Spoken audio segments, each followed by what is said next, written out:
Vllai i madh ka vendosur që banorët e tjerë mundet ta vizitojnë Rogertin atje në izolim, pra me orar të caktuar. Tani, bie gongu dhe gjeni pak se cili është banori i parë që mezi pret, madje pret te dera për të futur për të vizituar Rogertin. Shihni pak.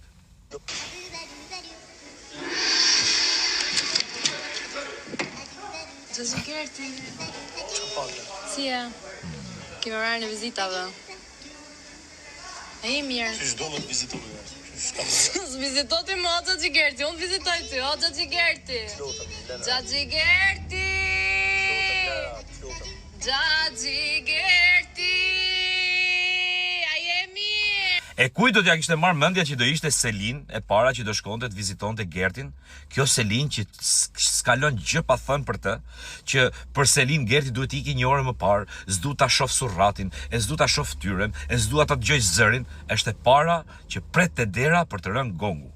Kjo për mua është një hipokrizi e madhe, sepse shiko, vllai i madh është treguar shumë i zgjuar që ja ka dhënë këtë mundësi, për të parë se e para herë cilët janë ato banorë që nuk rrin dot pa Gertin. E dyta, për të parë që a ja kanë nevojën banorët Gertit. Dhe në këtë kurth e para që ra ishte Selin, sepse Selin, e di pse bin kurth Selin, sepse Selin bën gjithçka për të marrë vëmendje, gjithçka.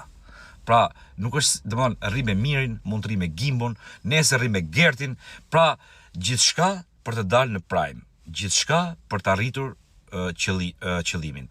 Pra një lloj, pra Gerti është makiavelist. Pra qëllimi justifikon mjetet, por edhe Selin në mënyrën e vet është një makiaveliste e cila nuk ka rëndësi se si e bën, rëndësi ka që t'i arri. Dhe mua mu duk hipokrizi sepse njeriu ka ca qëndrime, njeriu ka ca mendime, njeriu ka disa marrëdhënie të ndërtuara mbi një bazë të shëndosh. Kjo tregon që Selin nuk e paska kaq i nat Gertin. Kjo tregon që Selin nuk është se s'dashka me pa fytyrën Gertit. Dhe kjo tregon që Selin jo vetëm shkon aty, edhe do të jetë e para që të kapi primin, pra se du ta kap primin, por madje bën dhe lojën e Gertit, e çmend atë. Pra, po ja bën Gertit lojën që ka bërë ai me këta tjerët, e kupton ti?